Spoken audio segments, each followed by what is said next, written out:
Okay, next Goodwill Find. Dual, what is this? Dual 1257. As is, wonks, probably works. $4.94.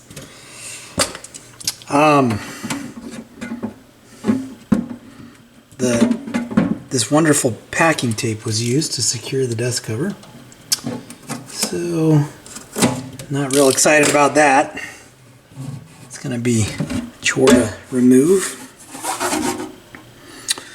$4.94. It's got a Denon DL80A cartridge P-mount on an adapter. No, it's not a P-mount. Interesting. And it looks like there is a stylus. I did plug it in, but I have, naturally because I had to cut the cover off, I have not attempted to do anything with it. Has the stacker spindle, 45 spindle.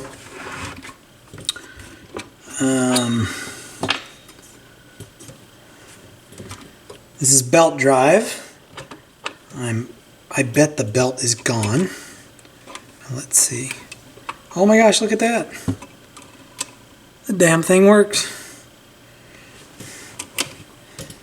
Oh. I love these Goodwill. Well, no, I'm not going to say I love them all. But these Goodwill turntables just cracked me up. Like, this is, I don't know when this was purchased. Most of them were purchased around the year 2000. But the fact that this thing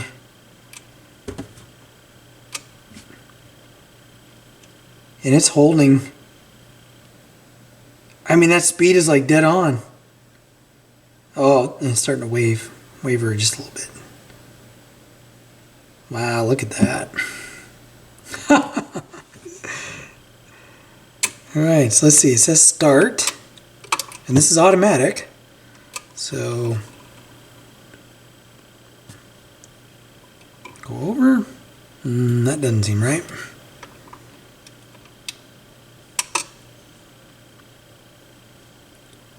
And go to the end. That drop point does not look right to me. Got some new test records. Oh, maybe that is right. Oh, that might be right. I thought the platter was... Well, what a weird... Okay, so...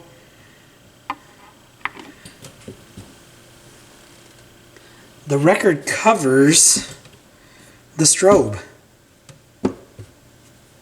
What am I missing here? Yeah, so you can't look at the pitch control. Alright, I apologize for that. Garage door opened up and today's the next day. Kind of stopped working on stuff yesterday. So, but what's really cool is this thing works perfectly fine. Sounds good. It needs to be cleaned up. The dust cover needs some work done to it. What I will do though, I'm going to do a couple of things with this. So I'm going to clean the speed control, and I think I have to look. This may use a belt here. I don't remember what model. It might be like the 505 or the 606 or something like that. But there's actually a belt, and I think this has one because there's a little bit of play here. I'll show you that belt. So there may not be a traditional pot to clean down here. I don't remember. But let me put this record away. I can find the sleeve. So we'll look at that. And the other thing I'm going to do, and I'm going to hit the light here.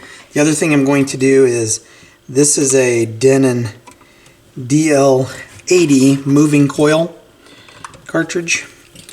And not that there's anything at all wrong with keeping this cartridge on this turntable, but this is like a $200 turntable. So a moving coil cartridge is kind of overkill for this.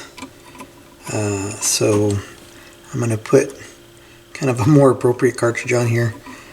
And again, not that there's anything wrong with putting a moving coil cartridge on a turntable like this, but an Audio-Technica 3600L would probably be a more appropriate cart to put on a lower end turntable. This will go, plus if you look at, and I didn't notice this till just now, but if you look at that stylus, it's bent pretty bad. And this, what's cool about these, this is an 80A. I'm pretty sure this is a moving coil. You can actually replace the stylus on these if I'm not mistaken. So anyway, I'm gonna put a new cartridge on here. Before I do that, though, we're gonna look at that belt, that pitch control, and see what that looks like. Let's see.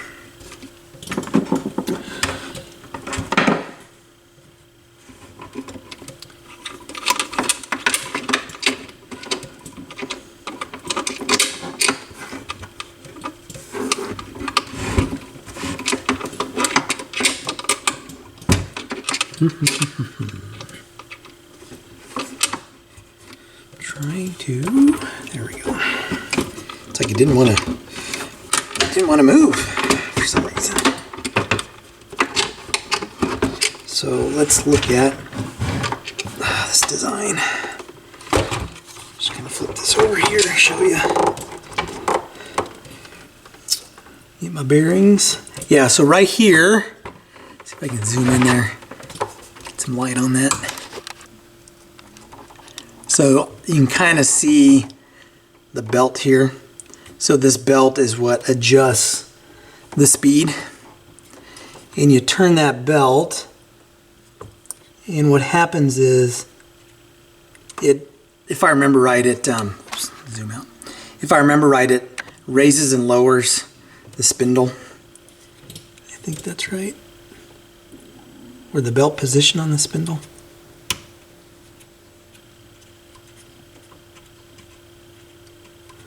I'm just looking to see. Again, it's been a while since I've worked on one of these. Oh no, I guess there's a... No, it's just... Oh yeah. Yep. I can see the pieces moving in there. So, well... Yeah, I don't know. But anyway, there's a belt. The takeaway from that whole conversation is there's a belt there. Sometimes that belt is bad. I've only worked on like one or two of these in the past. I had to replace the belt both times. This belt seems to work and adjust the speed okay. It wasn't dead set in the middle, but I think it was probably close enough for this turntable. So what I'm going to do now is kind of do the cosmetic cleanup on this. See if I can get some of the scratches out of the dust cover. See if I can get the tape off the dust cover. But let me get this thing cleaned up.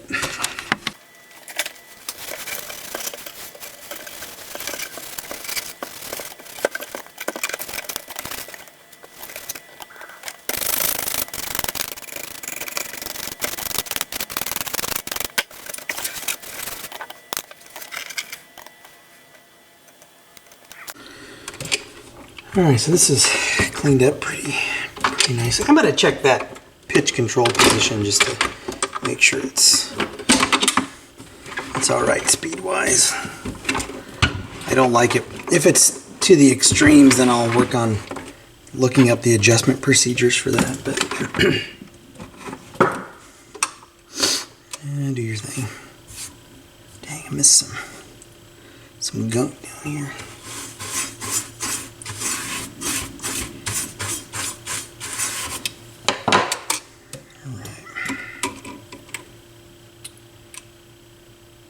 Man, that thing is just spot on. And I've got quite a bit of room to adjust it either way, so I'm not going to mess with it. That is awesome. So part of this little clip or bracket holding the stacker spindle broke off. I don't know that I'm really going to be able to do anything. I mean, I could try some UV glue to glue that back in position, but I don't know that it's going to hold it.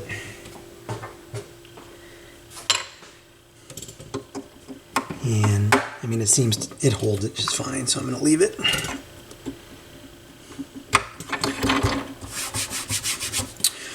Alright, so let me grab a cartridge.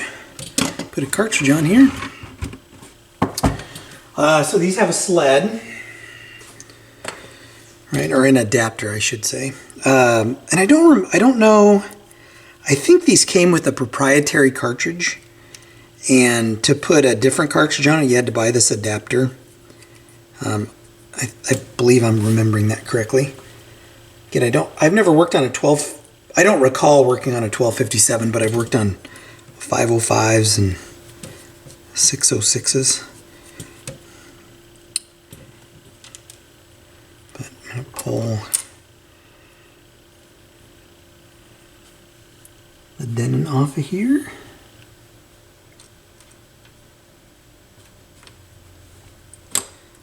All right. And let me grab a, yeah, it's a nice cartridge. I mean, it worked. It made sound, but that stylus is definitely damaged.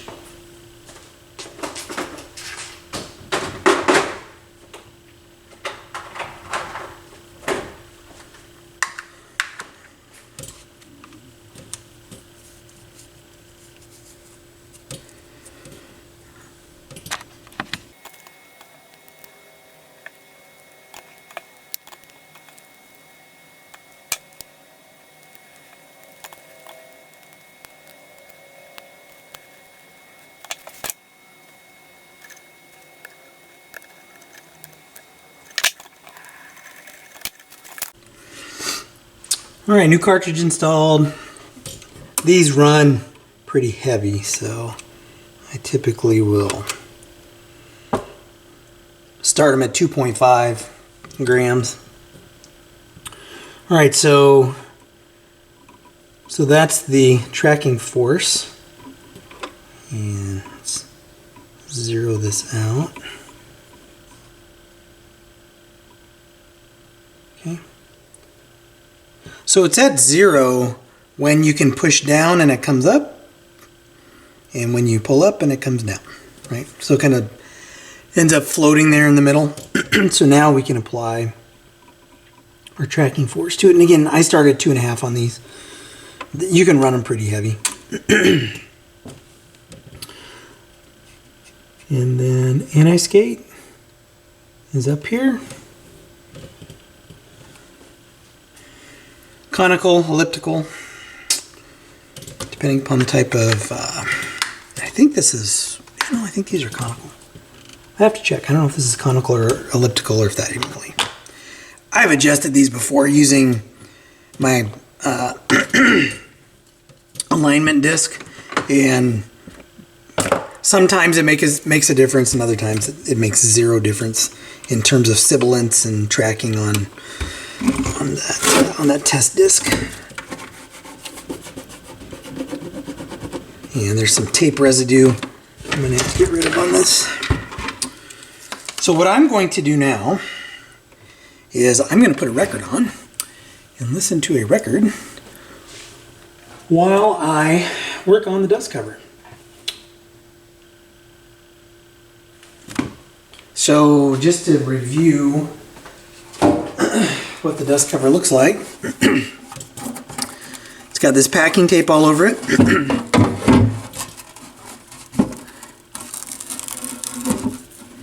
Which is going to be fun to get off. The dust cover looks like it's in pretty good shape. Got some crayon written on it for the price. Again, this was $4.94. Nice. So I'm going to throw a record on, see about cleaning this stuff off. I'm going to have to maybe use some kind of cleaner. I mean, I don't know.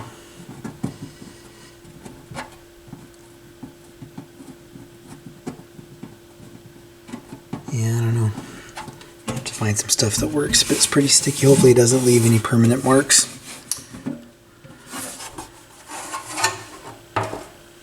So anyway, I'll tell you what I had to do to get those off, and then I'll give it a polish. Fingers crossed I can do all that. Get it cleaned up. And we'll wrap this video up and I'll show you the after. You know, I don't always cover this in my videos, but after I've kind of got the turntable set up and I've tested it, unless there are specific overhang distance specifications in the service manual, I'll just use this Hudson Hi-Fi alignment tool. I bought it off Amazon, I think. So I'll just kind of align it, and that's straight. Right, I hit both points, and the goal is to have the front of the cartridge, right, running parallel to the lines that you see in the grid.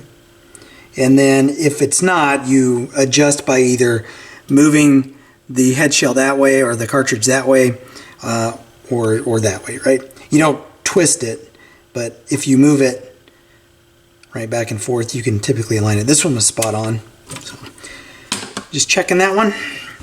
The dust cover cleaned up pretty nice. This is the hinge system that's kind of goofy on these. You have to get it in to the groove.